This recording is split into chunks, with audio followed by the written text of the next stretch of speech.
Selamat pagi, jumpa lagi di Berita Padang bersama saya, Afri Meriana. Sejumlah berita aktual dan menarik akan kami sajikan untuk Anda. Berikut 3 berita utama pagi ini.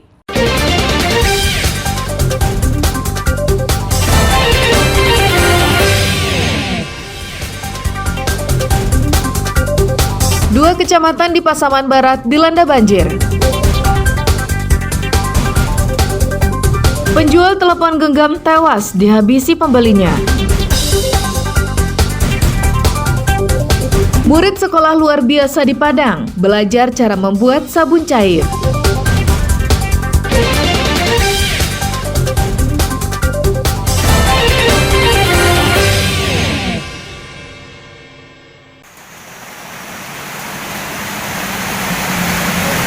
Hujan deras dengan durasi yang lama menyebabkan Kecamatan Talamau dan Kecamatan Pasaman direndam banjir dengan ketinggian 20 cm hingga 1 meter. Banjir terparah terjadi di Jorong Limpato, Nagari Kajai, dan Jorong Timbo Abu Mudia. Di nagari ini, ketinggian air mencapai 1 meter. Beberapa ruas jalan yang ada di jorong ini tak bisa dilalui kendaraan. Banjir juga merendam puluhan hektar sawah dan ladang. Hujan deras yang terjadi sepanjang hari menyebabkan Sungai Batang Pasaman meluap. Wilayah Kecamatan Pasaman yang terletak di sepanjang aliran sungai itu terkena dampaknya. Beberapa nagari terendam dan ratusan rumah tergenang. Menurut Kepala Markas PMI Pasaman Barat, banjir terjadi akibat tingginya intensitas hujan yang mengguyur daerah hulu dan Sungai Batang Pasaman tak mampu menerimanya. Untuk yang terdampak banjir dari siang kemarin sampai sore bahkan juga sampai malam, itu yang terdampak adalah untuk wilayah Kecamatan Talamau di Nagari Kajai di saat ini di Kajai ini, dan juga ada juga di Mudik Simpang, Timbo Abu, dan juga di Sinurui. Untuk Kecamatan Pasaman juga ada di Gadang. Tidak ada korban jiwa dalam banjir tersebut, namun warga yang tinggal di zona merah diimbau untuk meningkatkan kewaspadaan. Pertengahan November lalu, BMKG telah mengeluarkan peringatan dini akan adanya cuaca ekstrim, berupa hujan deras dan angin kencang yang melanda sebagian besar wilayah Indonesia. Sumatera Barat akan diguyur hujan dengan curah yang tinggi, yang berlangsung hingga akhir tahun ini. Safatul Ulum melaporkan dari Pasaman Barat. Masuk rumah ya enggak?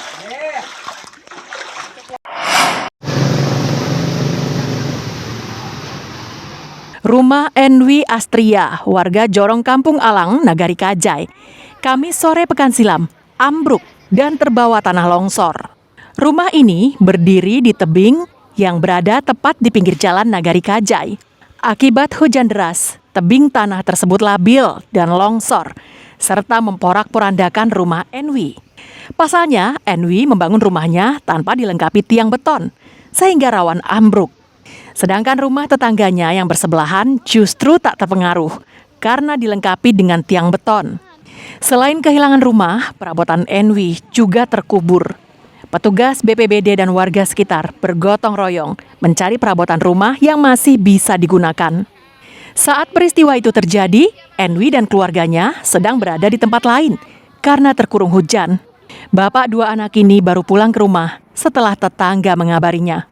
Menurut pejabat Nagari Kajai, warganya menderita kerugian puluhan juta rupiah akibat peristiwa tersebut. Dan yang salah satu rumah warga kita ini terbawa oleh longsoran tanah sehingga rumah warga tersebut roboh. Untuk kerugian sendiri kalau saat ini yang bersifat material kita perkirakan di angka puluhan juta, karena memang untuk rumah warga kita yang hancur saat ini itu berisi perabotan rumah tangga, dan untuk kerugiannya mungkin di angka 90 jutaan mungkin. Saat ini Enwi terpaksa kembali menumpang di rumah mertua karena rumahnya telah lenyap.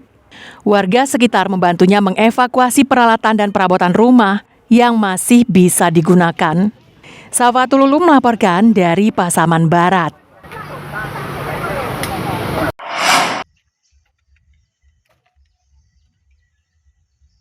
Bagi murid Sekolah Dasar Negeri 08 Sasa, libur sekolah tak perlu harus menunggu pengumuman resmi dari kepala sekolah. Hujan deras dengan durasi yang lama sudah menjadi pertanda jika sekolah pasti libur. Seperti yang mereka alami pada Jumat dan Sabtu pekan silam, ratusan murid meliburkan diri.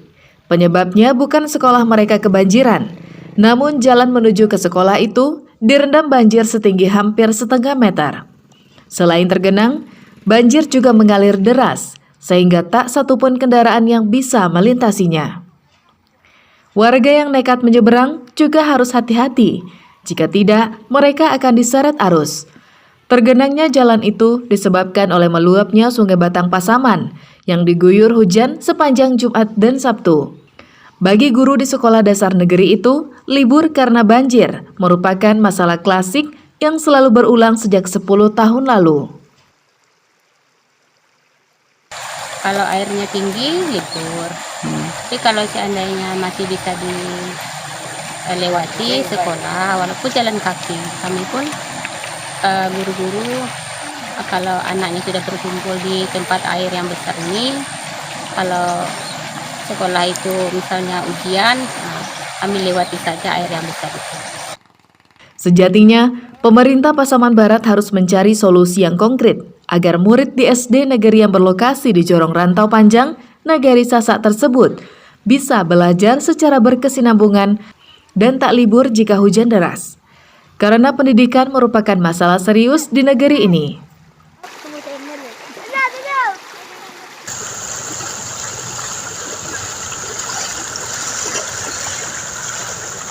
Pemerintah harus mencarikan solusi terkait banjir di daerah ini. Jika tidak, ratusan siswa akan selalu teraniaya. Sapatulum dari Kabupaten Pasaman Barat melaporkan. Setelah berjibaku mencari selama 3 hari, tim SAR akhirnya menemukan jasad Paloso, warga Pasaman Barat yang berusia 43 tahun. Jasad petani sawit ini tak lagi utuh. Kamis pekan silam, Paloso dan rekannya mencari kerang di sepanjang aliran Sungai Batang Mandiangin. Tiba-tiba seekor buaya menarik kaki Paloso dan menyeretnya ke tengah sungai. Rekannya yang menyaksikan tak bisa berbuat banyak. Peristiwa itu dilaporkan ke Wali Jorong dan meneruskannya ke polisi. Sore itu juga, tim dari Pos SAR Pasaman Barat mencari korban. Pencarian itu juga diikuti polisi, tentara, dan warga sekitar. Hingga Jumat sore, korban belum berhasil ditemukan. Padahal tim SAR telah menyusuri aliran Sungai Batang Mandiangin hingga 15 km ke arah muara. Saat memulai pencarian pada Minggu pagi, tim SAR menemukan titik terang yang didasari pada bau tak sedap yang berasal dari rawa-rawa yang berjarak 10 meter dari Sungai Batang Mandiangin. Setelah ditelusuri, tim SAR akhirnya menemukan jasad pria malang itu. Temuan ini sekaligus mengungkap fakta baru jika korban bukan diseret buaya ke tengah sungai, tapi ke rawa-rawa yang bersebelahan dengan Sungai Batang Mandiangin. Lokasi penemuan korban ini hanya berjarak sekitar 600 meter dari lokasi dirinya diseret buaya. Bahwa pada pukul 08.40 waktu Indonesia Barat ditemukan body part yang diduga korban Paloso laki-laki 43 tahun di sekitar 600 meter dari LKP saat korban diserang oleh buaya pada 3 hari tersebut. Usai dievakuasi, tim SAR membawa jasad korban ke rumah duka untuk dimakamkan. Sungai Batang Mandiangin sendiri terlarang untuk beraktivitas karena merupakan habitat buaya. Perusahaan perkebunan kelapa sawit telah memasang papan peringatan di daerah tersebut. Namun sayang, hingga kini belum ada langkah konkret yang dilakukan oleh BKSDA Sumatera Barat untuk mengendalikan populasi buaya. Safaatul Ulum melaporkan dari Pasaman Barat.